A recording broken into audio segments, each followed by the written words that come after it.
Welcome back to the Taylosive. Let's do it again for the 15th time. Let's talk about Today the we're going to be keynote talking and what about we're the excited iPhone for. 13 Mini. Hi. We're doing this again. We are. I am back. Do you ever feel like you couldn't get rid of Groundhog's me that Day? easily, guys. I mean, come on. We missed you, Nick. Did you Thank catch you. any of what we said in the last episode? I edited it. I uploaded it. And then That doesn't mean you listened. I listened to it. I had a very long road trip, and I did get to listen to it. So you guys talked a lot about the M1. Randy's considering getting a new M1 computer soon. Kind of exciting. Sorry to hear the storage is not working out for you. Did you have thoughts or any suggestions or points you wanted to make on your missed episode? Hold on, let me go grab my notes. Oh, He's serious. he's probably gonna. He actually Hold on, I'm gonna giant get my pad. folder out. Oh wait, here. this is all theater. This is theater. Is there a Okay. MacBook Air in there? No MacBook Air. Just lots of. Jeez. All right, number one, Randy, you suck. And that's all my notes. Welcome back, Nick. You had to write that down. I did. You know, a lot of people. Is Nick gone? Oh my gosh, so good to be back, guys. Thanks so much for holding down the fort the past couple weeks. As I've Good been, to see you indoors again. And I'm indoors. The AC's not on, so I might be And a you're little bit awake. sweatier than normal. And I'm awake. I got a full 8 hours of sleep last night, so like we're a human again. It's kind of exciting.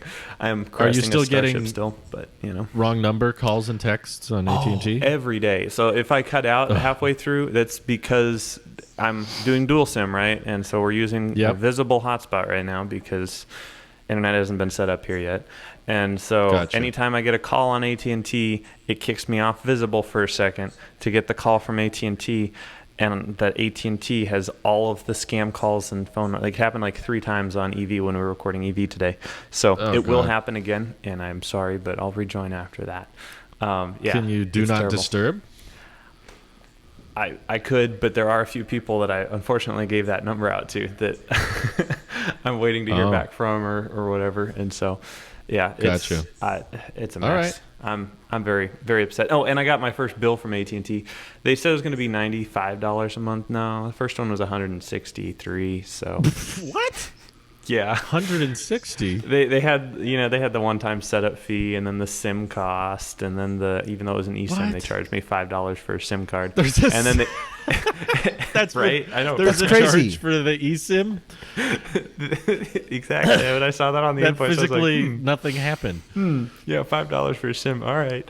And then it was prorated for the first like 2 weeks, which is like double what it should be. Oh my god. Yeah, it was. I'm done with AT&T, but I do need it because where I'm going to be going to AT&T is just better, and it's sad. But Visible is better. You're here done, but you're not at the done. apartment. So yeah, and I'm officially in an apartment/studio area, and we will get this all set up in the next couple weeks. I'll get lights and better background, and hopefully fix the echo soon. But we are down in Brownsville, so got all the SpaceX content coming up. Anywho, cool. What iPhone are you getting, Drew? Man, no one knows anymore. Actually, I'm toying around with a plan B because I really like the idea of this iPad Mini 6. And I think that Agreed. I am going to fall in love with it if I try it. And I love 120 hertz. I always have and probably always will. But I'm just trying to figure out if I need to pull what I did with the Magic Keyboard case or with iPadOS 15 and just like suck it up for the greater good and realize that there's a better future I could be enjoying if I blew past my own pride and settled with a 60 hertz iPad instead of 120, despite being used to that for so long. This is not my plan A. Keep in mind, I'm not completely sold on this plan. I'm just toying around with the idea of if I do love the iPad Mini and, someday get a MacBook Pro, so I will already have a 16-inch display next to a big display on my desk, so iPad Pro wouldn't be needed for Sidecar anymore. I would basically just have to compromise with 60 hertz and Touch ID and the power button, but I would have a very small, portable, compact iPad. But does it fold? Yeah, once. Okay, yeah. It'll fold. The Galaxy Z Fold 3 is rated for 200,000 folds. iPad Pro is rated for 1. Okay, that still sounds like a good trade. Yeah. So I'd say it's worth it. with the iPad Mini idea, compromising the 120 hertz, if you're gonna use it for as an accessory of the Mac, you like sidecar, right? I'm the category my iPad sets in now of like, I don't put any work apps. Well, much work apps on my phone. So the iPad has work apps on it, and I use it when I'm in the living room or I'm in bed or when I want to do more than one app at a time. I want to split screen, or when I do these like FaceTime calls, it's simpler on the iPad. And the Mac, I think, is I definitely think I'm leaning towards 16-inch MacBook Pro, so big, heavy, bulky, probably not going to be fun to take that around with me everywhere I go. So it's mobile. I'm not even completely sold on this yet, but it's mobile to the point that I could take it with me on a trip if I needed to. But if I'm just doing Twitter and Discord and email and texting or FaceTime, I don't need a big laptop for that. So the iPad Mini would be fitting into that. So what I was going to say is that if it's an add-on to the Mac doesn't have 120 hertz either. So correct. Blowing past your pride about wanting this smooth like motion could, in theory, wait! I didn't get it myself. What does this have to do with the iPhone? Oh, you gonna keep the Mini? Basically, if I got the iPad Mini 6 and wanted to keep it, I think the Pro Max would be redundant. Okay, that's fair. I would either keep the 12 Mini or maybe upgrade to the 13 Mini if the battery life improvements is substantial. So it's just, I don't know. I'm just trying to look at my finances and realize how much money I'm putting in 120 hertz. Like, what is this limiting me to have this feature that I really, really care about? And should I just train my eyes to never look at a 120 hertz display? And then maybe I'll save money / be more comfortable with 60 hertz. But as it stands right now, I'm looking at 120 hertz every day, every time I use my iPad Pro. And then I go to my 12 Mini and I'm like, you're not there. Or I'll go to my iMac and I'm like, you're not there. So, or the watch. So I'm like, I don't think 120 hertz ecosystem is possible, but a 60 hertz ecosystem might make the refresh rate not as dire feature, but I don't know. I think I just need to try out the Mini 6 and see how I like it and how comfortable it is, but that's just a backup plan I'm toying around with. Since everybody's getting the Pro Max, it sounds like gotta mix it up a bit. Yeah. How about you, Nick? Very, very sorry to say I'm probably going to be getting a Pro Max this year. As much as I have loved the Mini, the way I use my phone has changed, and I know we talked a little bit about this. Well, everything in your life has changed in the past month. No way. Hopefully we'll get back to a little bit more normalcy with, air conditioning, but there's still... One day. There's # new normal. Right. I mean, I'm liking this normal. I think the workflows that I'm looking at will definitely need to include the best battery, definitely a telephoto camera. You know how many times I've been like, I just want to take a quick picture and tweet about it at Starbase. I'm like, I don't have a telephoto lens. Dang it. Yeah. So got to do the digital zoom. I'm not a fan of that. If we've been going around that ad nauseum, so we can skip past that whole conversation because we've already had that like a digital dozen times. Zooming, aka crop doesn't work for me. Yeah, and then just the whole battery life thing and not overheating. And it looks like Verizon might have a little bit better signal if you have better radios down there. Some people I've known down there have Verizon. And with their Pro Max sized phones, they get, instead of like no bars, they get like 1.5, 2 bars. Anyway, that really, yeah, it's just the size of the radio, I think, and the antenna. So I don't know. We'll see if because I mean, he had a 12 Pro Max and I had the 12 Mini, and I could switch to Verizon too, and he was using Verizon. He got like 2 bars and I got nothing. So I was like, must be something with the phone. Yeah, because you could save a lot if you could just do everything on visible Yeah, So totally. get off Totally. AT&T if at all possible. Totally, I hate them. So yep, and then as far as the storage though, previously I've been, maxing. I've maxed out storage with the 10s Max. I think is when I did the 512. I never really used all of that. I put a bunch of download my whole iTunes library and my whole photos library basically. Every episode of The Office on one phone. I literally, when I had my terabyte iPad Pro, I literally had every episode of The Office, every episode of Parks and Rec, and every episode of Burn Notice, plus like a bunch of movies. And it was you don't know if the space. Wi-Fi is going to go out and you need to watch season 5, episode 18. That could happen. Which is a good episode, by the way. That's the best episode of the whole series right there. That's the fire one. I don't know what it anyway, is. I'm going to look it up. I'm pretty sure the middle of season 5 is the emergency where Dwight starts a fire. Anywho. The blood drive. Oh, that's blood drive. Okay, that's a good one. I just pulled that number out of my head. But I like But subconsciously, you knew what you were doing. I knew it. Yeah. So on Cut this part out. No, we're gonna leave it all in. On my 128 gig 12 mini, I'm currently using 123 gigs, so I have not much free space, and a lot of that is just pictures and videos. It's calculating at the moment, but 68 gigabytes, almost 70 gigs is just photos, and I've been waiting for these to upload for weeks now. And how do you take that many pictures? Starbase, or is it videos too? Videos, pictures, all that fun stuff. Yeah, it's all Starbase stuff. Videos, like, I get it. I had to up my iCloud storage. I can't remember if I shared that with you guys on the show, but I had to get the Apple One 4 terabyte deal because I ran out of storage on iCloud, and so I need to. How's Apple One been? I literally have not used any of the services that comes with Apple One. I've not clicked on Apple TV Plus, and I've not used Apple Music. I've gotten emails still about Apple Arcade. Hey, you haven't used Apple Arcade yet. You should, use Apple Arcade. I'm like, no. I get that, and I don't even have Apple One. Yeah, so I don't know. I'm not a fan of having it, and I do need to, when I have a minute here after I get settled, go through all my iCloud library and thin it out. So. Did you bring your server with you?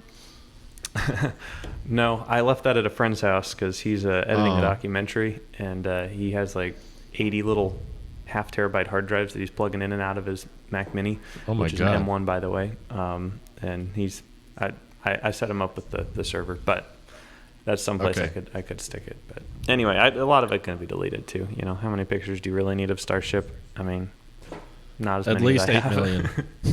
I mean, I think I have at least 53,000 photos in my photo library. So. That's a good start, but yeah, it is not. You want to get into 57,000 if at all possible. 57,000. Yeah, we'll get there. We one need day. 6-figure camera roll, but there's talk of there being a 1 terabyte iPhone configuration. Does that actually fit your use case? Do you think you'd be in the market for one that big? I'm definitely in the market for 512, and depending on how much extra it is for a terabyte, I'd strongly consider it. Like if it was like $200 more for a terabyte, I'd probably be like, yee. But if it was like $150 more for a terabyte, I'd be like, yeah, I could do that. So I think 200 is my absolute maximum that I'd go from 512 to 128 or 11. I'm sorry, 512 to 1124. Is that it? No, 1024. Jeez. It's just 1 terabyte, and then 1 terabyte. Yeah. 50 gigs is system and other, so it's right. More like 950 anyway. But there was a few people, of course, Big Truck Series Review Big Motorsports. Truck Series. Oh, he is extremely happy. He pumped. is happy. Oh, I really. He was he was off the walls, but I got 128 gig on my 12 mini and haven't even used 30 gigs. So nice. Well, that's good. I realized I could have saved money last year if I would have got 64. The other thing I've been toying around with is now just keeping my 12 mini around as a secondary device, because sometimes when I've been out there, it would have been nice to have a second device to throw at a problem. So I don't know. What kind of does it need to be cellular? Yeah, so I would put one cell service on one of the phones and the other on the other. Oh, I see. And that way I could, have a phone for hotspot, to a live stream, and then another one to read the chat or whatever. There's a few instances where it would have been nice to have a second device just to throw out a problem.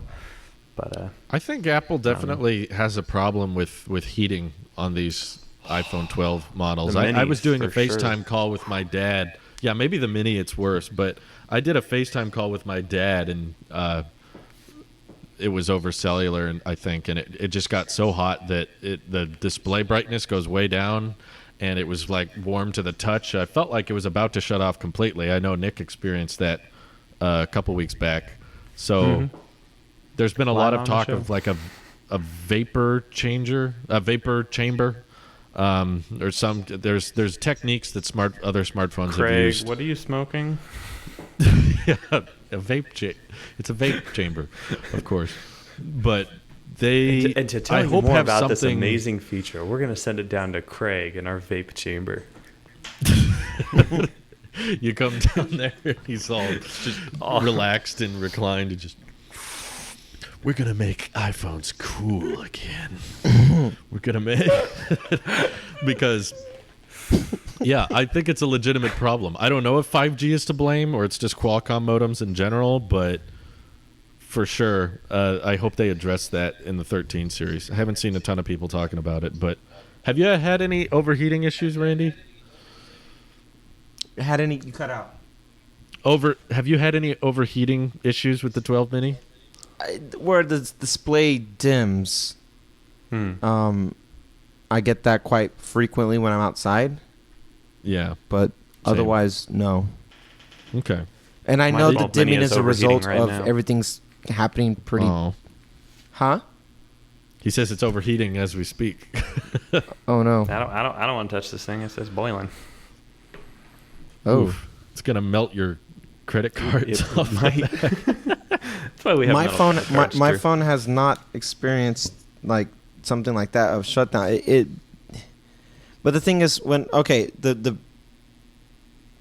point of moving to the Mini for me was to have my phone a phone again, so I don't do hardly anything on it but quick essential things or media consumption when I'm outside on the go or in my car or something like that. It only dims because of heat, because I'm taking photos or a video or something right in the smack of the sun hitting my phone or something like that. But otherwise, I do as little on the phone as possible, and that was by design of getting the smaller form factor. I don't see a scenario where I was gonna really be pushing it, but also, to be fair, I think you guys are running the betas and I'm not. This is true. That might be part of the problem. I think I'm like a week or two I was getting issues on the 11 Pro on beta just because of the beta. So I stuck with sticking with the stable release for the Mini, and that also, I'm sure, plays a factor of like FaceTime calls or anything that has to do with, anything remotely intensive to the GPU or CPU. Yeah, I guess it may be a beta problem. I got it overheating just from like doing maps and GPS navigation, and there was a time where the screen shut off, so we had to put the phone like right in front of the AC vent. The AC was running, but the phone wasn't right in front of it, so I guess that heated it up. So we had to take it off the mount and put it right in front of the vent, and that let it cool down. But yeah, I do wonder, after what Nick said about other people with the Pro Max having better results, I'm wondering if this might just be more of a Mini issue, and the heat can't be, what's the term? Distributed or dissipated across such a small device with modems that big, because it has to have similar sized antennas as the other phones. They're shrinking down in other ways to get it that small. So I love the Mini, but I'm sad to say that's a con, I guess. That's a downside it might have. Weaker antennas. So it was fun exploring it, but that definitely encourages me to go bigger, just get a max iPhone and know I'll be good for a long, long time. Yep. Yep. So sadness. steers me away. The mini is not cutting it for Nick, and he's considering getting a way too expensive, way too big phone because reasons. Yeah. Anyway. Randy, what Seems do you think like, I'm doing this year? I seem to be the only one who was happy with his purchase, as if like this is all. Yep. Nothing. I regret it. I'm happy I'll with say it. that. I'll say I do regret it over the past month and some change. Regret I do is a regret strong getting the 12 word. mini. It is a strong you word. didn't- I enjoyed it for I don't know. many months, but I then think- that I last think- month I regretted it.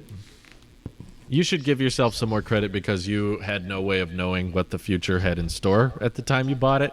You know, there were so many things that changed for you very quickly, and like I think about that with a lot of previous decisions I've made where, you know, I either got too big an office space or bought things that I thought I was going to use and then ended up not using. It's like you got to give yourself some credit for the context of at the time it may have made perfect sense. So but of course there's always things in hindsight we could have done. Yeah. We could go in the stocks app and know exactly what we should have done in hindsight, but Totally. there's no context back then. So I would say though, if I had this kind of lifestyle shakeup like 4 months ago, I probably would have been really tempted just to go pick up a 12 Pro Max and sell the mini. But we're this close to iPhone season. I knew I wasn't going to be getting a new phone. Sure. You know, in July. That's dumb. But yeah. That's what I mean. I commend Randy, you what are you guys doing? for sticking out with the 10-month challenge, because I said if it didn't work, then it's 10 months, and you guys did well.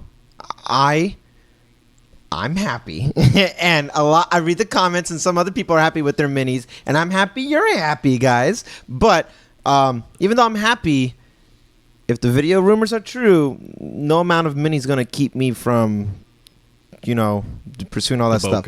I'm just a smartphone photographer, videographer. That's just my thing. That's my shtick. That's my. Yeah. It's cool. It's your identity. Well, it's cool to it makes me not take it for granted. Yeah. If I rewind the clock 5 years ago, okay, to 2016, specifically 2016 was when I did my first iPhone challenge of video.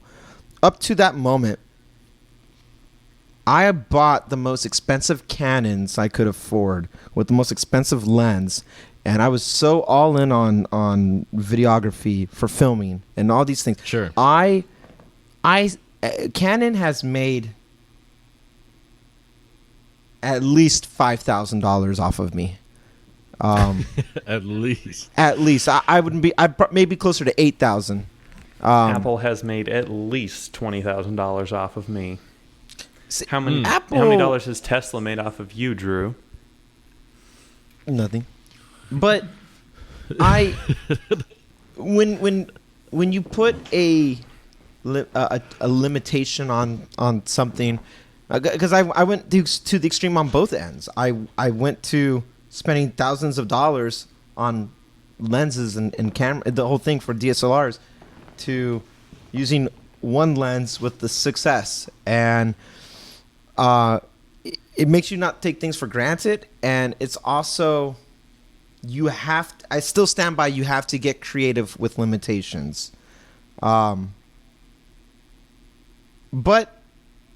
this is also technology, and when technology improves and you offer something that is something new to your side of the field, I'm going to want to really give it an honest try, the same way I gave photography and videography for so long a try. If these portrait videos give you the same adjustment tools and everything like that, like what you can do on photography, either right before you take the photo or after you take the photo, and you can go in and do all the edits and adjust bokeh and do all this stuff in post, that's very tempting, because I'm not filming indie films like that anymore. Instead, I like filming on the spot, like guerrilla style, like shoots and stuff like that. And those phones become the most convenient, or these cameras, which happen to be phones, are the most convenient thing with you. And a mini, even if the mini had it, the battery has to be taken into consideration. And because at this point, it's not about how you can challenge yourself with the new things. It's then maximize your lenses, maximize your battery capabilities, maximize your reference monitor, which would be the screen at that point. That stuff would make sense.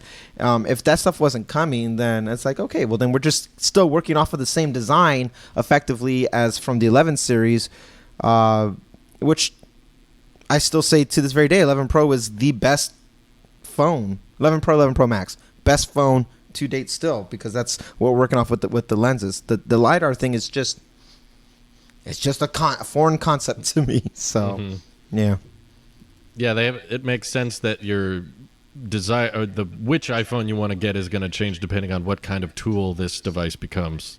If it's a tool that just sends text, checks email, watch YouTube videos, you don't need it to be huge in that kind of thing. But you're right, it's a viewfinder for if it does become the camera tool for daily use. Now this is going to be put into more tripods, and you're going to be looking at it from back behind and recording stuff. So yeah, the tool changes when the capability changes, I guess. So yeah, that makes sense.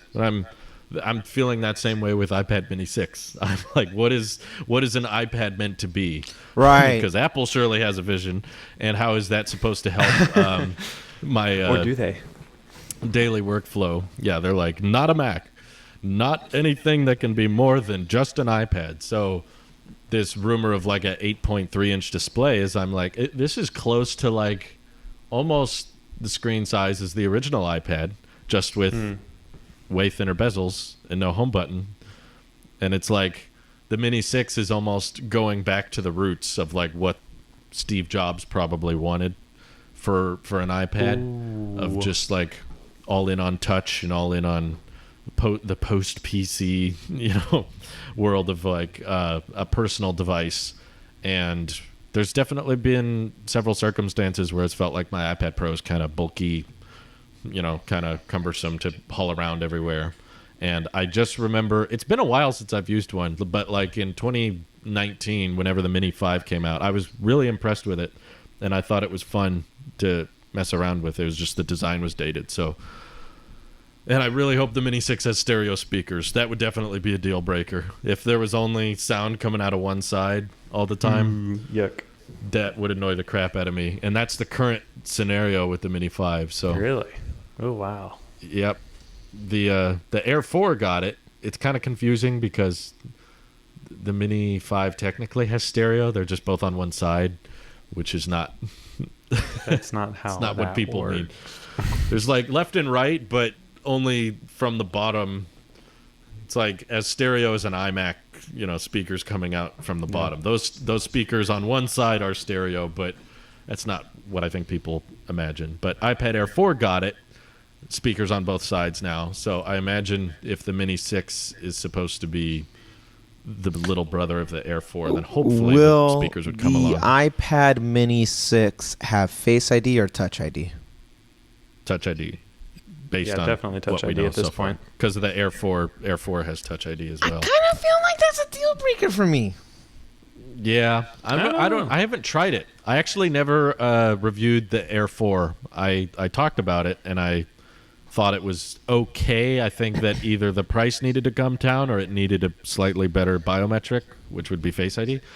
And I think they ticked me off just a little bit by pricing it at $600 and not having Face ID. It's like, I'm okay with Touch ID if it's $500, and I'm okay with $600 if it's Face ID. But the fact that you did both makes me go, you're just so close to getting a Pro. And now, of course, I'll say it again for the people who missed the stream. No one should be buying an iPad Air 4 right now, because you can get a certified refurbished 11-inch iPad Pro for $500, which is $100 less than the Air 4. Plus, it's got 120 hertz. Plus, it's got Face ID. It's still there. I checked it. That's crazy. A12X is just as good as A14. I don't think the iPad Air 4 is going to get way more software support than the 2018 Pro. So the fact that they're selling that and it comes with a fresh battery and they replace the glass and the metal, that's practically new. You get your full warranty with it as well. So there's just no reason, as long as that, I looked it up just to make sure it's still there because before they sell out really quick. But they're still there in both color options. You can get 11-inch iPad Pro for $500. I'm like, no reason to get an Air 4 at that point, unless you just need a green iPad for some hyper-specific reason. Hey, man, don't diss the green. That type. Have you seen the green iPad Air, Randy? Actually, for the first time, I did when I went into the store when they finally opened. Next to that green iMac, next to my wife's green iPhone 12 mini, and I'm like, did you get a good look at that green aluminum? You mean almost silver? Yeah, that's what I'm trying to say. I checked out a blue one at Best Buy, and I was like, I couldn't even tell it was blue until I really. I just thought the Kelvin lighting in Best Buy was a little cooler. Yeah, it was just a slightly off-colored, and I was like, oh, it is blue. It's like the same blue as the keyboards that came with the new iMacs, where they're like barely a different shade of aluminum. No, Apple needs to go back to the 10R where they made it deep, rich colors. Yes. I would understand that more with the Air, but given it's like a light shade, that's why I'm like, don't get an Air 4 right now. iPad as a whole needs to have, I feel needs to be completely unanimous with the biometrics and being Face ID, because Touch ID, I endorse support and would love for it to come back to the phone because you touch your phone so much. But the iPad, even though it's touchscreen, is like what we're doing right now, where we're just like, oh, okay, and we're just kind of, it exists right here. And I want it to, when I get a notification of anything, it just looks at me and unlocks, and then I can read my notification. Yeah. I like that. I don't want to reach over every time my iPad goes off for something because I turn off all notifications on my phone. I don't want to reach over and just go, hang on a second. Attention awareness, don't they? I turn mine off. For the Air 4, I believe. Like, wait, what? The notifications will show up with text whether or not it's unlocked. Oh no! Oh, huh. So it's a slight reduction in privacy, but we know Apple doesn't care about that. So because of the Siri recordings, I do not HomePod think you need that much security on an iPad or on a. To be honest, yeah, you can turn that off. That's a setting. I should just turn it off. It lives in my house. I'm not hiding anything. Like. Sure. Put the security on my banking app. Put the security on my iCloud keychain. Not necessarily my notifications. Mm-hmm. I haven't figured out what... I haven't reviewed the Air 4, so I'm not sure if I can find a good sweet spot with Touch ID and the power button. If there's a way I can like routinely fit that in. I just feel like Face ID's got to be better. Just because you gotta buy yourself one of the keyboards with the Touch ID from right there, and that's how you unlock even the iPad. I wish they would support that, but that would require the iPadOS team to do something, which is we impossible. Can't have that happen. It's physically impossible. Can you guys like make a calculator app or something? No, it's just Gary. I think at this point, the whole iPadOS team got fired. It's just Gary, the Apple mouse, Magic Mouse 2 guy. OG Taylosives will remember Gary. He's like, they have an M1 chip in the iPad Pro. There's a lot of complaints that start with that. They have an M1 chip in the iPad Pro, and the Touch ID Magic Keyboard only works with M1 Max. So theoretically, it would be painfully easy if you wanted to pair this keyboard to an iPad, and now you could unlock your iPad Pro through Touch ID on a keyboard and through Face ID. Why aren't we funding this? Again, iPadOS team is two people. No, it's one people. It's one people. It's Gary. It's Gary, and he's had a long weekend, so he's just going to work on quick notes and putting three dots at the top of every application. He's been spending years on that. I mean, that was a big feature. Quick Notes was 9 years of development in the making, so he was really excited. Now he's going to take a 5-year hiatus. iPadOS 16, 17, 18 are all going to be identical. Maybe they'll remove more apps, They're like, Stocks app. We decided that doesn't need to be on the iPad because it's already on the iPhone. So who cares? We're going to get rid of Mail. We're going to get rid of Notes. We're going to get rid of... What else can we get rid of? FaceTime. Why not? Get rid of Safari. It's more minimalistic. Yeah. I think Steve would have appreciated that. Get rid of... If you want any of these features, you should just buy a Mac. I don't understand. Like, that's not what the iPad's for, guys. iPad's not supposed to be able to check stocks. Just buy a Mac for that. You don't need it. It's an iPad. It can't be more than an iPod. Why would I ever want to do that? Mm-hmm. It's meant for playing Apple TV originals. And arcade. Mm-hmm. Other than that, don't ask. You cannot request it to do more. I've tried, ladies and gentlemen. That's all you get is people telling you it's an iPad. It's not supposed to do that. When you brought up like basically the lowest common denominator about what you can stretch your iPad to do, I think about its true core function for me is FaceTime, Procreate / Over or Studio now, and YouTube, whether I'm watching something or reading comments on the live stream. Those are its 3 core features. And Notes. I do use the Notes to jot things down, but Notes, thank God, universal on all devices. So wherever I write it, it will show up somewhere else. So we're going to omit Notes. So what do I need an iPad for? Those 3 things. Do I need to spend $800 to use those 3 things? I don't think I do. I don't think anyone does, really. I think iPad Mini 6 can effectively execute all 3 of those things, to which we could use the Gen 2 Apple Pencil, right? Reportedly. So it sounds like it. That's the only thing I would need for like Procreate or Over or something like that. That where I fine tuning something like that. Sure. I think about downsizing. Like, no point now. The best thing to downsize is just to save your money, not buy anything at all. There's nothing wrong with this iPad, but yeah.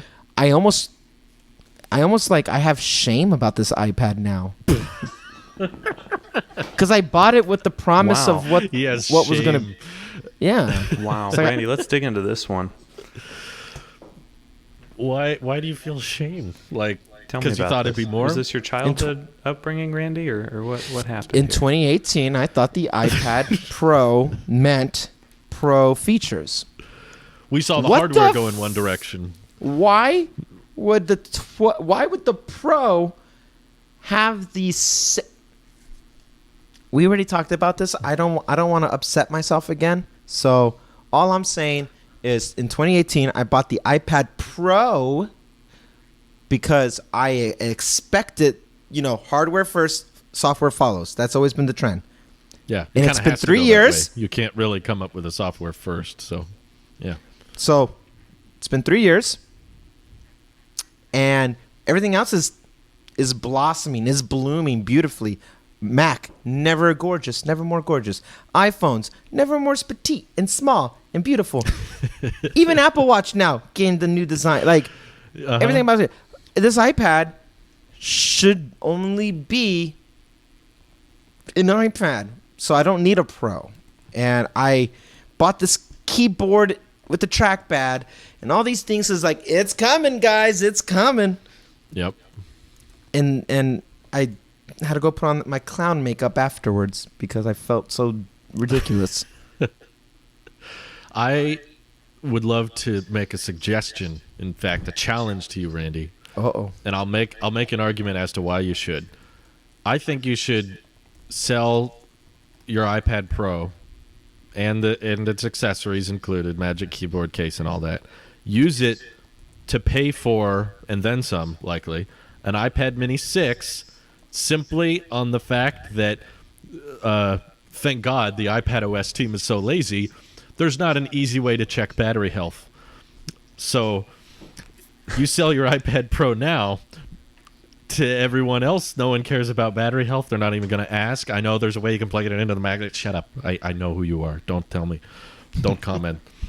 Gary. You can get a fresh iPad Mini 6, updated design, feels so much more comfortable, so much more compact. It does everything your current iPad will do.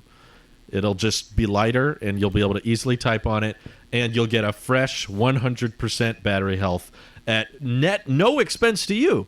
This is basically, you'll probably make money. I bet you could sell your iPad Pro and Magic Keyboard for more This is than an investment. $500. This is, you can't afford not to switch Stop to the it! Mini Don't 6. you do this to me? Well, I have a good track record with that statement. Yeah. So. Yes, you did. So, okay, question. If it has stereo speakers. If there's It no needs to have stereo speakers. It's all off. It needs to have stereo disagree. speakers. I agree. If it doesn't, this is a big heartbreak of a product. Okay. Let's revisit this after they make the announcement. You've piqued his interest, Drew. This is always good. Well, because I Will have it such 5G. I have Yes. Oh, that's another thing. I will never get another Cellular. Yeah. No need.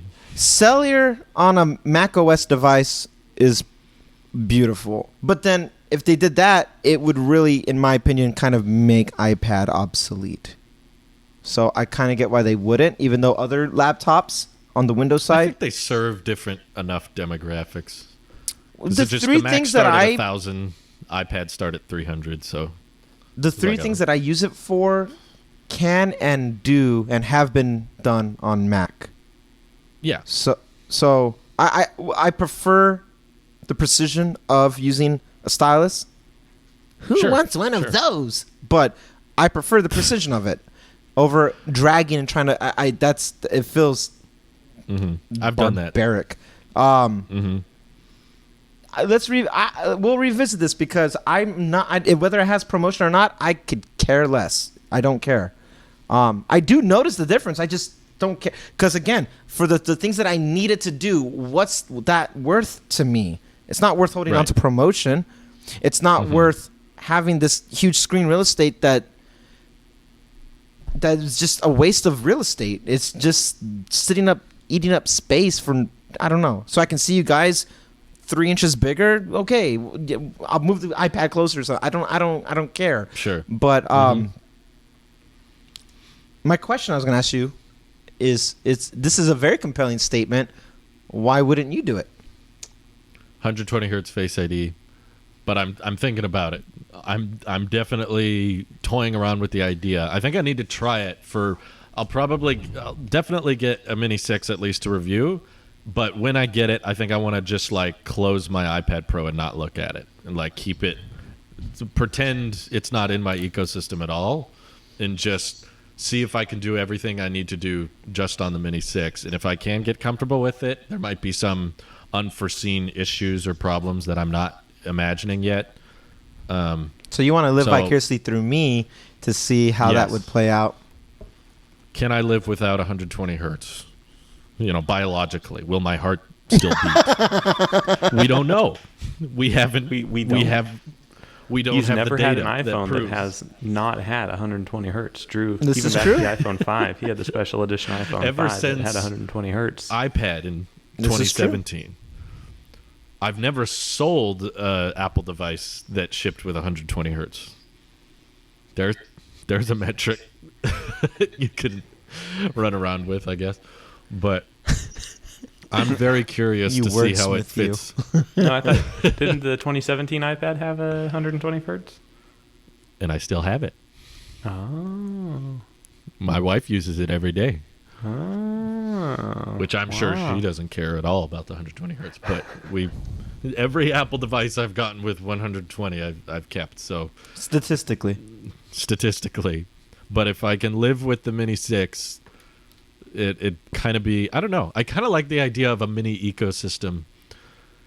Like, Randy wants a MacBook Pro, so this probably won't work, but maybe I could be one day the guy that has a 13 mini, iPad mini, M1X Mac mini, and 12 mini? yeah, HomePod mini. Yeah. Hey, Well, I by the started with way, 13 you minis. said you tried out the HomePod minis at Best Buy.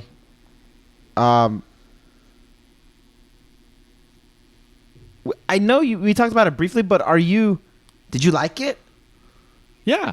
Yeah, I loved it. I thought it was amazing. These two HomePods in my house, one of my favorite features. It's my wife uses it every day. Actually, when she wakes up, she has a routine where she'll play some like piano music to just be relaxed as she makes her breakfast and get ready for work. And it plays throughout the house, but it's quiet enough, but still stereo. When we cook dinner and have dinner, I put some Frank Sinatra on, and it's just the speakers are. It's it's a good passive thing. I play my audibles when I'm in the kitchen by when we're done here today. I'm gonna go make lunch and I'm gonna play my book on it. It has aged so well for me since I've had Apple Music, and I could do more. That's the thing. I am getting Spotify Premium for free, and that's difficult to justify switching to Apple Music over, because our Google speakers work fine, I guess. But if HomePod supported Spotify streaming or even YouTube Music streaming, I'd be very tempted to switch everything in the house to HomePod minis. So until that day, I'll just keep rocking, because even that would be somewhat expensive, and all for the sake of the sound quality would be better. But if I have to pay for Apple Music, I'm like paying several $100s for new smart speakers, plus now a new membership that I don't have to pay for currently. Just raises everything for not much benefit in my opinion. What if the time comes where you don't get to have your Spotify Premium anymore? The Google speakers support YouTube Music, so I just fall back to that. They do basically, like, I agree Apple Music's probably better. Like, back when I had the app, I thought the layout was easier to understand. I like the simplicity of just finding an album and hitting add to library, and it's well integrated. It's still better, but it's not better than the Spotify Premium, like, through your brother-in-law's account. I like Spotify's UI. It's clean and simple. I think Apple Music's is better, but it's so close. At the end of the day, what happens is I either tell a speaker to play a song, or I go on my phone, open an app, and play a song. Whether or not it's the Apple Music app I open or the Spotify app that I open, or whether I say Siri or Google, doesn't make a huge impact to me, which is why I'm not putting much money in that department. Is it's like, at the end of the day, if I want a song to play in the kitchen, I could just say Google play this, and it plays it after I tell it to play it 5 times and it can't hear me. So maybe the Siri thing streamlines that a bit better, but it's a very expensive experiment, I guess. I want the HomePod Mini to support Spotify. If the day comes where I have to pay for Apple Music, I'm going back to Spotify. So I think Spotify's an overall better platform. Yeah, I think they both have pros and cons. There's things I like more about Spotify, like the music fade out, and the it's kind of cool to have the podcasts in one place. But yeah, it's kind of pointless to compare them very much, in my opinion, just because they're so dang similar anyway. So when people tell me, like, my student plan has Spotify and Hulu for $3 a month, so I use that. I'm like, I'm not gonna tell that person they should pay for Apple Music instead. Mm-hmm. Like, that's ridiculous. There's no. It's like, use whatever's cheapest, but use whatever's available that is more affordable. So if you have a friend or a family member that gives it to you for free, use whatever. They all basically do the same thing. I have now that I'm on Apple One, I have Apple Music back. Oh, that's right. I have not reinstalled the music app, though, on my phone. Mainly because... You should get some HomePod minis. I might. I don't know. We'll see how the whole studio living room setup. Like, I want to... I did the M1 Cube conversion. People accuse me of being like... is it Nick Mayani? Who's that YouTuber? Anyway, he has like this cool apartment that he's like tricked out as like a total studio. I'm totally going to do that. I don't know who that was, but I can tell you butchered it. I did butcher it. I butcher everything. I make sure to butcher everyone's names. I do too. I met John Innsbrucker. You're going to say it wrong. And I totally butchered his name while I was saying hello to him. Expression.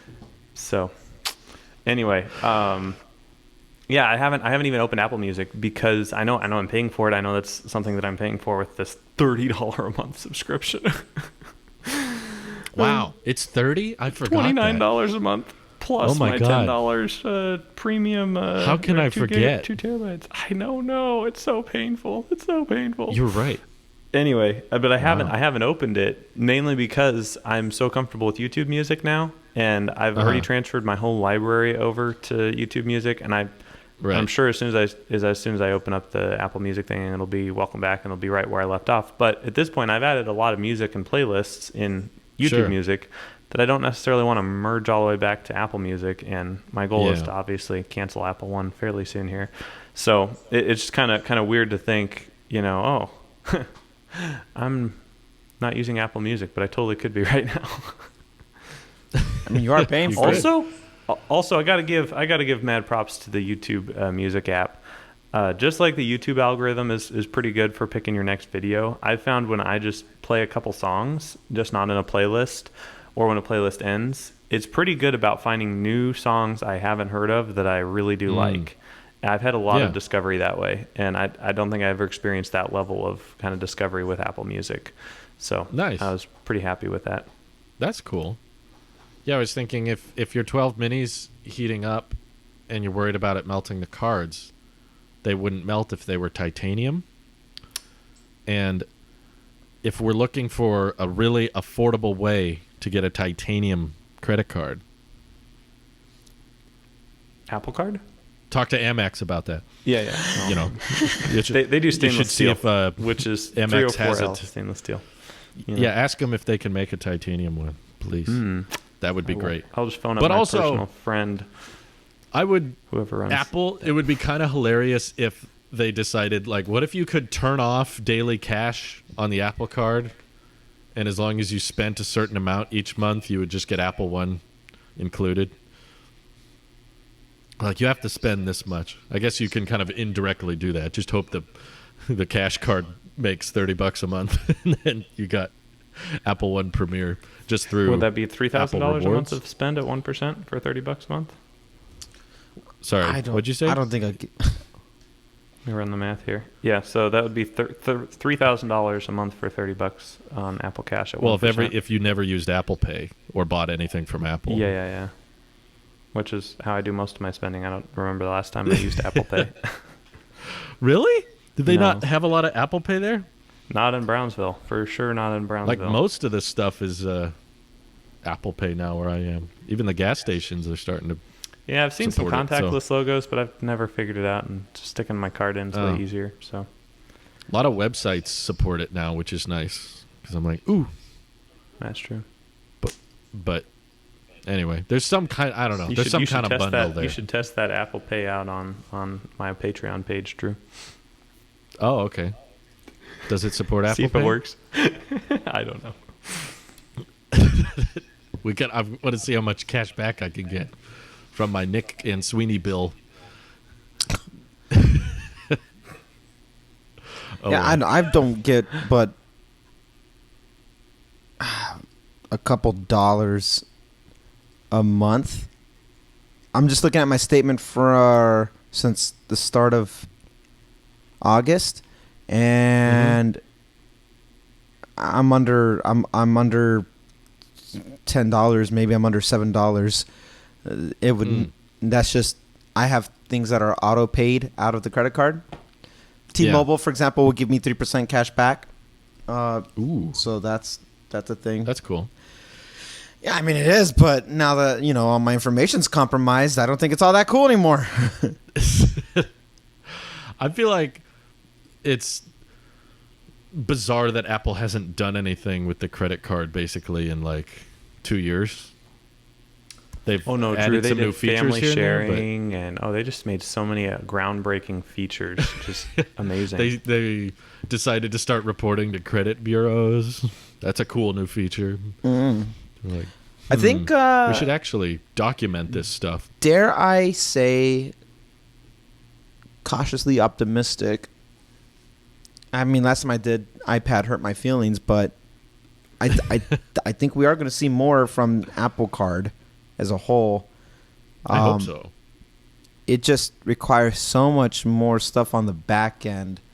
And in this case, working with Goldman Sachs for the time being as their guy, that I just you can't roll a new thing out as quickly as you could with your own tech, unless you're the institute itself. And even then, American Express and Chase just do this back and forth with one another. But it still takes time before they like introduce a new card or there's a revamp. So I think we see something coming, but they're going to lose the mag stripe in 2029. Did you see that? Yes. No way, really? Only 8 years to go, but we've got an upcoming change. We might get EVs popular by that time too. We might have a Tesla bot before Apple Card loses the mag stripe. Apple Services is an interesting one because I don't think I understand fully their roadmap of what they're doing. I think they're just kind of throwing a lot of things out there at once and seeing what kind of leans in. Like, you have to know News Plus is crap and nobody cares like that, and you're charging that 10. Has to be flopping. It has to. Like, I can't imagine a scenario in which that's been making money at all. Nick is the scenario. He has Apple One. Because of the iCloud, and that's out it. of That's desperation. all You can have more storage. Literally, one of my family members was trying to upload a very important video, and I was trying to upload some photos, and we've got the storage full thing, and it was like, oh crap, I need to fix this right now. It was so you did the right thing, and you texted me immediately. I texted someone Drew. who doesn't pay for hardly any Apple services, and you were like, how do I get Apple One? And I was like, settings, subscriptions, scroll down, hit try it now. And he was like, thank you. And I was like, well, that was the rush I was in. I needed it to fix my problem. Do you think Apple's aware of how many people are probably in your exact situation, and they just need more than 2 terabytes of iCloud, and they're by like very intentionally not offering just a 4 terabyte iCloud plan because they would rather you get Apple One? Pay them $30 instead of $20. Mm-hmm. The real question is, would you do 4 terabytes if it was the same price as Apple One? Just so you wouldn't have News Plus and Arcade and that's how I would Apple vote Music. with my dollar. I don't know. I might vote with my dollars just for that. Yeah, I probably would. That would essentially be Apple pulling you. They're like, you could get this for the same price. Like, they have an option. They're like, same price, but this one comes with all this. I would pay $5 more not to have it. How much do I have to pay so that Apple knows in their heart of hearts, I do not have Apple News Plus, and I could have for less money. I could have had it for $5 cheaper, and I said, nope, keep sending me those ads, baby. I think Nick would have done that, and probably a bunch of people would have done that, and then Apple gets the picture. They're like, oh, okay. No, I would totally do it just to prove a point. That would be my screw you money. I would just like, I will overpay to tell you to stop it. What do I pay to not get News Plus, but to not get ads within iOS? That's extra. I'm getting really uncomfortable with how comfortable Apple is getting with. I'm getting uncomfortable how comfortable they are. Yeah, they are just like, we're gonna slip in a little Panera Bread promotion into the Wallet app, and you see that? we know the free trial for Apple News Plus has already expired, but we're gonna give him another pop-up, and we're gonna give him another tab and activity just for Fitness Plus, even though he doesn't want it. And we tried to give it to him for free for 90 days, and he still didn't want it. I would pay extra. This is a lie, by the way. I'm lying right now. I would pay extra to get rid of all of those tabs and pop-ups, and just to confirm that there would be no promotions or anything showing up in the app or iOS at all, because I thought Apple was supposed to be better than that. They wouldn't put ads in their OS. What's next? Their privacy? God. The first part of the slippery slope there on the ads was the year that I think it was the 10R, when they were pushing that, they did the ads in the store, and I remember thinking, uh-oh, this is the beginning of ads. Because like they had like full size like big poster cards in the Apple stores, like get a 10R for $29 a month or whatever it was, $5 a month with trade-in. And like they had like the little fine print at the bottom, and I'm like, what am I, in an AT&T store? Get these dumb things out of here. And here we are getting bombarded with ads all the time. It's terrible. I don't like being the guy that says this, but that would probably not have been done under Steve Jobs. And ding, ding, ding, ding, there it is. People say that all the time, and that term is overused, but I genuinely believe it. I don't think Steve would have cared as much about the services push. If only we had somebody who can talk to Walter Isaacson to confirm this. Isaacson. Oh, who? Walter Isaacson? This person who follows me on Twitter? What? Man, this FaceTime quality is really good. It says follows you next to Walter Isaacson. It does. That is weird. I know. Why does he follow you, Nick? Is a Walter biography Isaacson coming is like soon? a big fan of me, and I was thinking he could just do a documentary on me, maybe a biography, same thing. I think we just destroyed any chance of it happening now. We're talking about it podcast. No one listens to the end of the show. So we're good. I beg to differ. If no one listens to the tech podcast, we wouldn't be here. I feel we wouldn't be talking about iPads. We'd be having far worse conversations. But probably the worst thing to come out of Apple TV Plus for me is that any type of actor and news show shows up in my Mac rumors in my 9to5 Macs now. They will just be like, someone is playing Tim Cook in a movie, or Joseph Gordon-Levitt is going to star in this new show on Apple TV Plus, and just simply because it's paid for by Apple, that now shows up alongside iPhone news, iPad rumors, and Apple Watch news. I have to put up with all of these actor updates and signs contract for deal with Apple. It's like, this is what we're doing. Like, yeah. If I could send a special message to all of our Apple news agencies out there, please don't report on Apple TV Plus actor contract deals. I get that there's a news drought right now. I was going to say, there's kind of a drought going on, Drew, and the fact that you living in California are not aware of said drought. I'm aware of the drought. It's hitting me too.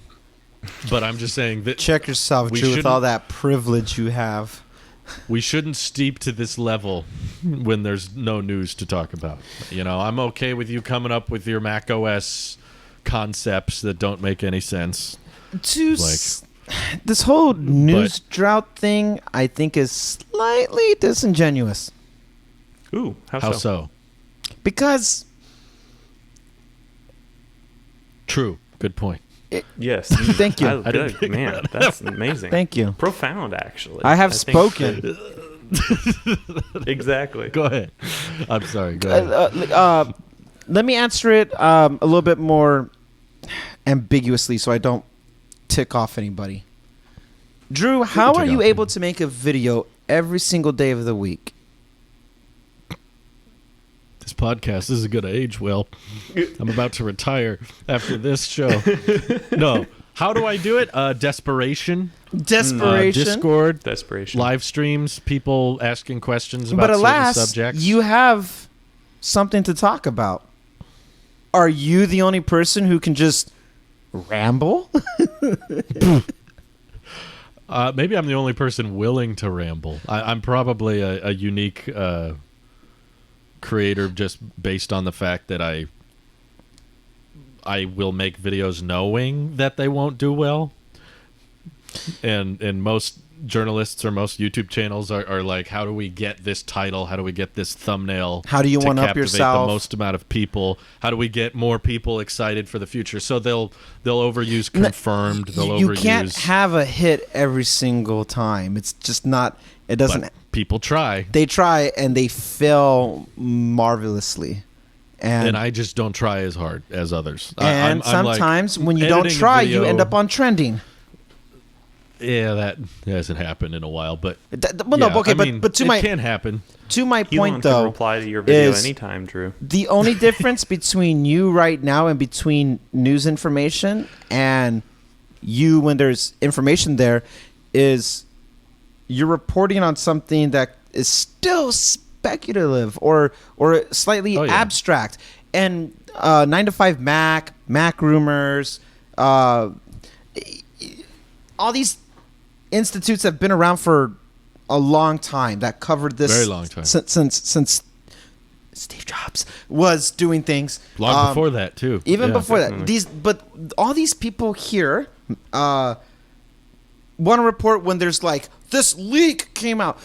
When it's still speculative. And we've proven now that the leaks aren't always true. Everyone, dub. And I hear you. And we were like, okay, let's see what happens. But how is that any different than you just speculating anyway, and without having so-and-so from this thing, from Bloomberg, reporting that, like, why do you need to tie that person's name or this entity or this institute to your article when you could still cover something about, here's what this speculative thing about this watch could be doing, here's what we can expect to have, not to have. What I commend you doing all the time is taking a singular subject and being able to expand upon for 5 to 10 minutes and say, this is my thoughts on this thing, and you're just the video version of a news article for that particular day. And sure. And in the news drought, you're at least your consistency, to my opinion, is key, because the difference between the news article and you is yours is audible, and there's some visual elements of you standing in front of things and having not jump cuts, but B shots and cutaway shots and like that. But you run ads the same. Everything else can still, and so you're still having a functioning business. The drought hasn't hurt you any more than helped you. It's just you're working. It's your job. And you're not trying to chase the headlines per se, but you are covering it. This news drought concept I keep hearing about, it's like, you don't have to just talk about Apple. If you do, that's your choice. But like you were, and where I'm going at, you're alluding to now they're talking about actors and their contracts. Why are we drawing the line there just because Apple's tied to it? Why not talk about then headsets or AR or LiDAR and then use that to talk about something else? Talk about how, possible Apple folding phone, but let's talk about this Samsung thing then too. And you can bring in other concepts and how, if you want to tie it to Apple, then you can. This news drought thing almost feels like an excuse, a cop-out about, we're not getting good, solid leaks anymore. What were you doing 3 years ago before all that was happening? Go back to that. I think, Randy, you were assuming that the interest in consumer technology is remaining constant, which it is not. I think people are getting bored with iPhones. People are getting bored with every phone looking the same within reason. I think people are generally bored, which means that all of the leaks and rumors and articles, in order to get the same excitement and clicks that they used to get on, a regular iPhone 6 leak or whatever, it needs to be sensational, exciting, and, those were catchy. The good days. I know. Remember back when we were like, the flamingo pink iPhone 6S might be coming out this year. Wow, flamingo they were pink. Like, the iPhone might get bigger. Pink flamingo. Yeah, but it turned out to be rose then gold. Go back to clickbait, like with lies on your thumbnails or something. People they weren't above it then. Like, if you're bored, that's your problem. It's sorry the market has matured.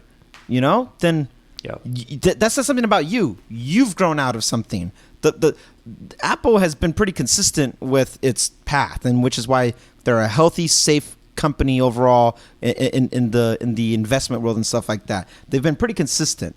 Samsung has been pretty consistent. All these companies, Google, they've been pretty consistent. Your board is a you thing because that's saying you've grown up or your interests just change. It happens. That's not the company's fault to entertain you. It pleases you or not.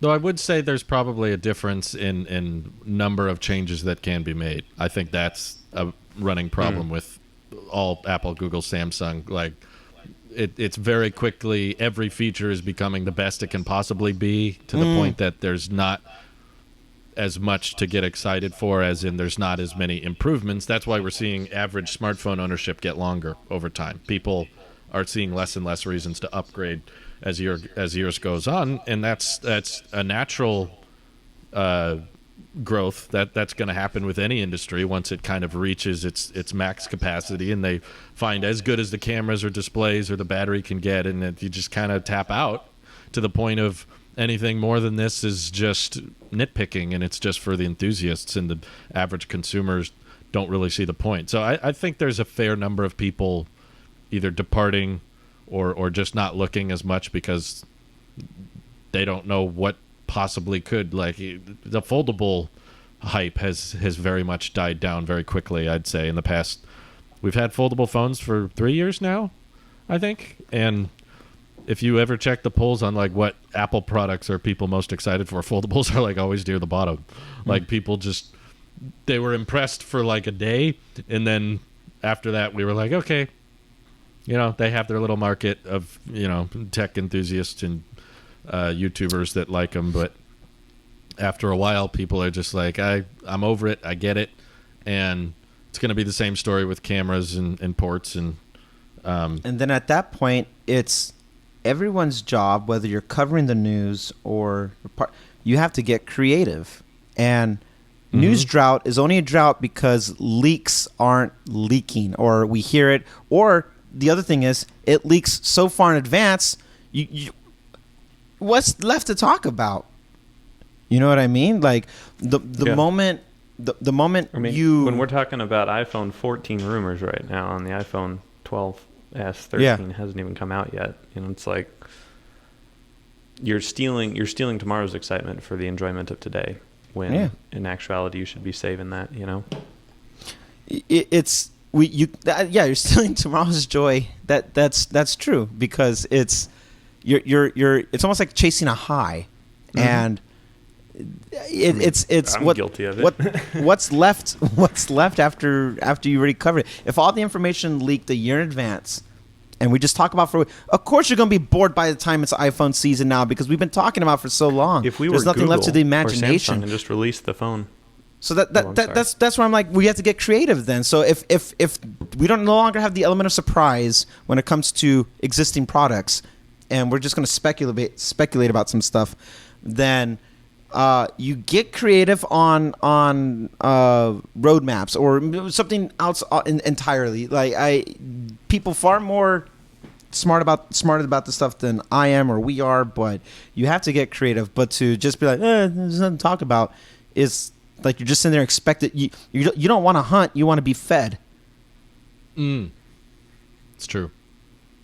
That's a good way of putting it. But I think the difference, to go back what you said earlier about like why not do more speculative pieces instead of misleading pieces, is just numbers, because that's people's livelihoods, that's people's incomes, so they're going to do what they got to do. In it, a confirmation or saying something is confirmed or for sure, or this is definitely happening, or saying you have a source, that kind of thing is always going to get far more attention than someone spitballing and rambling about what might happen, what could happen. You know, a great example is we got lots of people talking about squared off Apple Watches now, because we've seen lots of CAD files and lots of rumors floating around for a while, which I'm excited for. But simultaneously, I remember long before all this doing the squared off Apple Watch video. It was like the case for why they should do this. And there were lots of people at the time saying, no, it looks ugly, I don't like the way it looks. And I was like, I want to do a video where I just explain why it's a good idea, or why it wouldn't be uncomfortable, or why it wouldn't be ugly, and why all the renders get it wrong. And now it's escalated into, okay, this is probably actually going to happen for real. Yeah. But the attention my little speculative piece got didn't do very. That didn't get very far. When you talk about putting confirmed and stuff like that, where it's clickbaity enough, if it's wrong enough too, then that's your legacy and you die with it. If you keep saying confirm, it's an amount of time before people's just like, I'm not interested in what you have to say. Now I'm not saying the person or entity that's reporting on it, but if the source is wrong, I think where that can happen too. Huh? That can happen too, where a leaker comes out with something. Not the person hitting the post button, but their source, here's something, and then the plan changes. Everyone will listen if CoinX tweets again. Oh, yeah. Dude. You know what I mean? The internet will explode. The tech community will lose their minds. If Mark Gurman says something, people listen. And sure. Yeah. It's in that sense. And this is where you have to get creative. And maybe it's that balancing act with not just quantity, but it's like, I won't talk all the time, but when I do, I have something to say. And you will listen. And that works for that one. But I mean, I'm not talking about specifically leaks. I'm just talking about covering news for the sake of covering news. There's so much more to talk about. People kind of put themselves in a corner when it's like, if it's always Apple. It works when it's Apple season, but as we've always seen, Apple season is they only bring out their phones, specific phones, this time of the year, and we have all of the rest of the year, all the other seasons of the year that are going to have. Samsung's going to have their time in 4 or 5 months. Then we're going to have OnePlus doing their thing. Then we're going to have Google doing their thing. Well, Google will happen sooner, but to my point is that everyone else has their moment, and then Android as a whole, or the smartphone market as a whole, is constantly rolling these things out. We know we have to wait until September if we're going to see a possible folding phone, or AR glasses, or an Apple Car. Maybe not. Maybe Apple Car would be so drastic that it would come out some other. But we know. It's a newsroom post. Expect something in September. On Friday That afternoon. is the expectation. Newsroom post. Made a car. Anyway. Hey, we did a thing. On. Stay tuned for more updates on Foundation. Apple Watch Series 7. New Apple Apple TV Plus show. Yeah. Also, there's another Tom Hanks movie coming. Oh, there is? What is it? Yeah.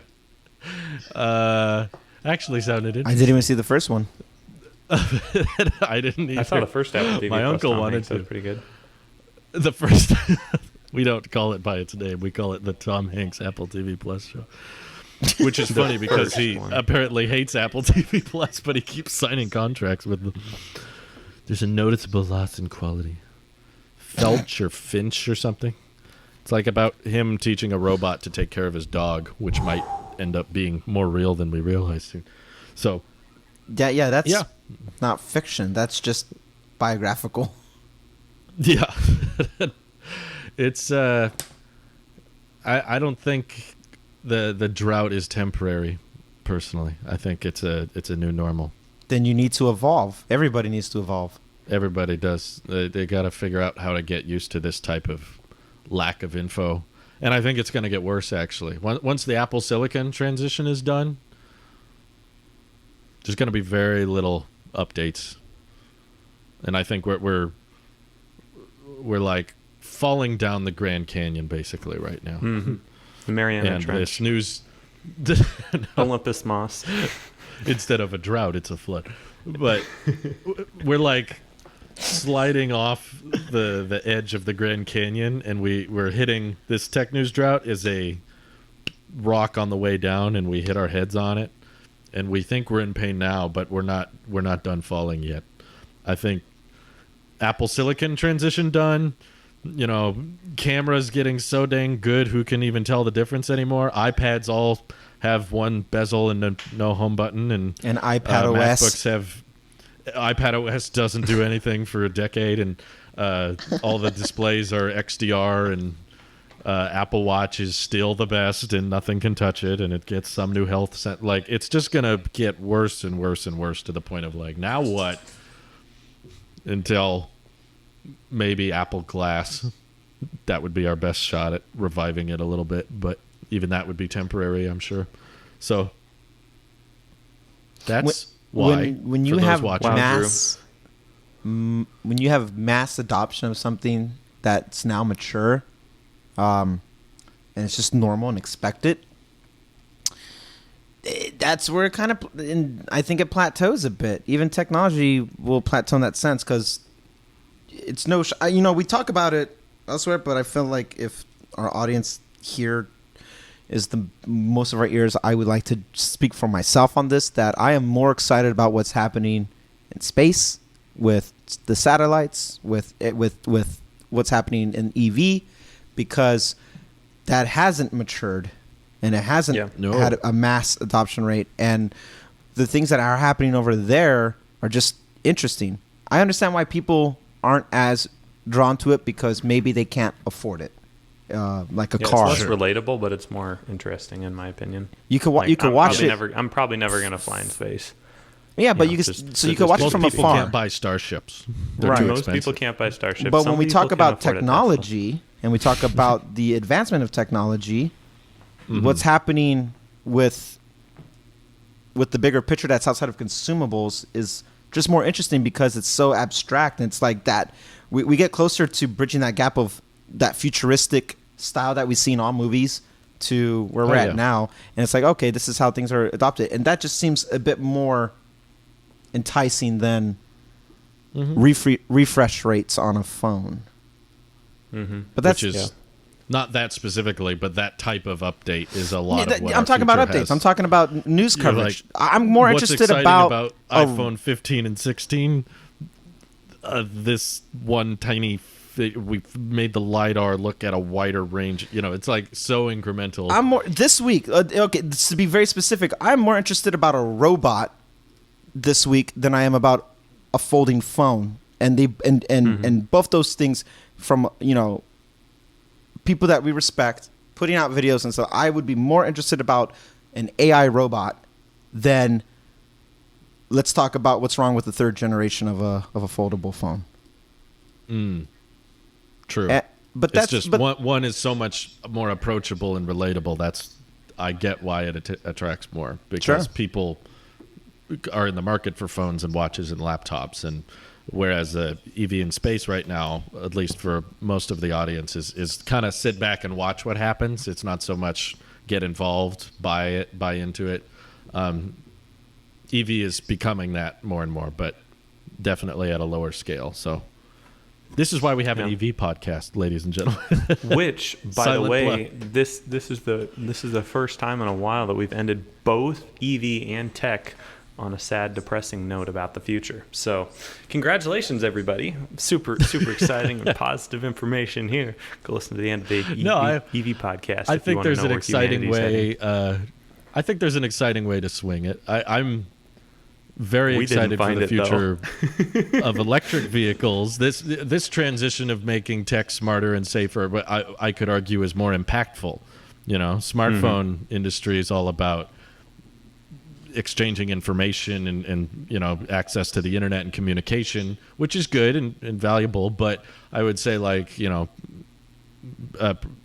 improving safety of one of the most deadly things we do every day, and improving air quality for the planet, and finding a way of making transport more sustainable and affordable. That's arguably a bigger deal. And you could make that leap even further with SpaceX content of preserving consciousness, of extending life to make it multiplanetary and not die on Earth for good. So it's just that our consumer tech aspect of things, it's maturing, and that's not a bad thing. It's just sometimes you're going to be bored, and there's going to be nothing exciting to report because it's all something we've heard before, or it's just an update to an iteration of something like that. And that we just have to accept that. Things evolve.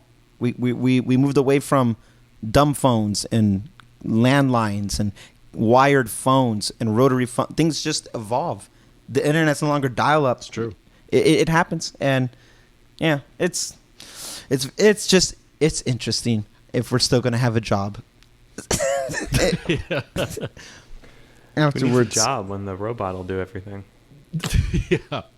Well, thank you all for tuning in, and we'll catch you next week for some AirPods 3 rumors. Ooh, which I am genuinely excited about getting. Apple Arcade Pro Plus Max. Pro Plus Max. That's the one. We still get our little highs from Apple. We're not done with them yet. We're not done. We're about to enter Apple sheep season. Come early we're next almost month. in fully fledged. Yeah, we'll be happy season. Again. But we're just at the end. We'll have lots to chat about. Take care, everyone. Have a great week. Bye. Bye.